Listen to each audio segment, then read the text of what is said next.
এটা মনে হয় যে 12 বছর থেকে আমার বয়স আছে, এবেলা থেকে আমি শিখে এটা করতেছি। যখন আপনার বয়স 12 বছর হ্যাঁ তখন থেকে এটা করেন? হ্যাঁ হ্যাঁ। প্রায় 35 বছর যাবত এই কাজটা করছেন, এখনো তিনি এই কাজটাই করে যাচ্ছেন। এই যে আপনি পাওয়ার টিলার চালাইতেছেন, মানুষের জমি চাষ করেন, হ্যাঁ হ্যাঁ। এটা মানে কত বছর ধরে করেন? এটা মনে হয় যে 12 বছর থেকে আমার বয়স আছে, এবেলা থেকে আমি শিখে এটা করতেছি। যখন আপনার বয়স 12 বছর হ্যাঁ তখন থেকে এটা করেন? হ্যাঁ হ্যাঁ। তাহলে কত বছর হয়েছে এই কাজ করেন? এই প্রায় 35 বছর। 35 বছর। হ্যাঁ। এই ছোট থেকে এটা চালান? হ্যাঁ। এটা দিয়ে যে রোজগার, এটা দিয়ে কি আপনার সংসার চলে? এই কিছু মতো চলে আর কিছু মানে ভালোভাবে চলতে পারেন না? না। আপনার সন্তান কয়জন? সন্তান 2 জন। স্কুলে পড়াইতেছেন? হ্যাঁ। তাহলে সন্তানরাও কি এই কাজ করবো? এইটা যদি বাইক তা তো আর করার কিছু নাই, যদি উর্ফে লেভেলে নিতে পারি তৌফিক দিয়ে আল্লাহ হাতে।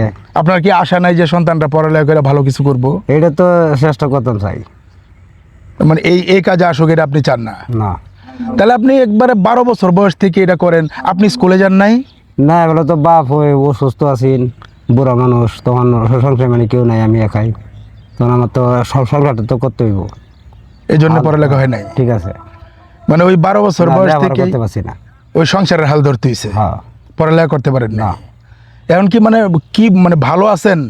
এই অনেক যে মনে হয় যে সিজরে পরিশ্রম করে যায়, একটু টাকা পয়সা যায়, কয় টাকা কামাইতে চলি আর কিছু মতে। সারা বছর এই টাকা দিয়ে চলেন? হয়, এই টাকা দিয়ে। পরে আর টাকা জমাইতে পারেন না? টাকা জমা মনে হয় যে যদি গরু বাছর কিনতে পারি, এটা বুঝেন না, সংসারে মানে। ভবিষ্যতে কি আশা আছে আপনার? আশার কি থাকবো, আশা তো বেহি করে যে টুর উঠার লাগে, গাড়ি চালায় কৃষক তো আর ভালো না, টাকা পয়সা দেয় না, বুঝেন না, কিছু মতো চলে আর। আপনার কি এরকম আশা জাগে না যে আপনি ভালো কিছু করবেন? এটা তো আমি চেষ্টা করতাম চাই, অন্য তো আমার কোনো কার মাথা তো খোলায় না। হয় না? না। আপনি যদি অসুস্থ থাকেন তাইলে? অসুস্থ থাকলে তো এটা এটা আল্লাহ বাই ইচ্ছে যে কি করে, এটা তো করতে তখন কি হয়। সংসার চালাতে কষ্ট হয়? এই স্বাভাবিক তো একটু ওই। নাম কি আপনার? আমার নাম রিপন। ইনি রিপন এই যে পাওয়ার টিলার দিয়ে মানুষের জমি চাষ করেন এবং এটা সারা বছরই করেন। ওনার বয়স যখন 12 বছর তখন থেকে তিনি এই কাজটা শুরু করেছেন, প্রায় 35 বছর যাবত এই কাজটা করছেন, এখনও তিনি এই কাজটাই করে যাচ্ছেন। তিনি আসলে জানালেন পড়ালেখা করতে পারেননি, এই জন্য অন্য কোনো কাজ তার করা হয়নি।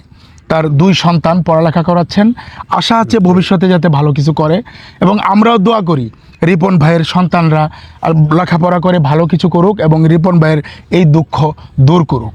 এরকম রিপন ভাইদের গল্পটা আসলে এরকমই, গ্রামের এরকম খেটে খাওয়া মানুষদের গল্পটা অনেকটা এরকম। এই ছিল রিপন ভাইয়ের গল্প।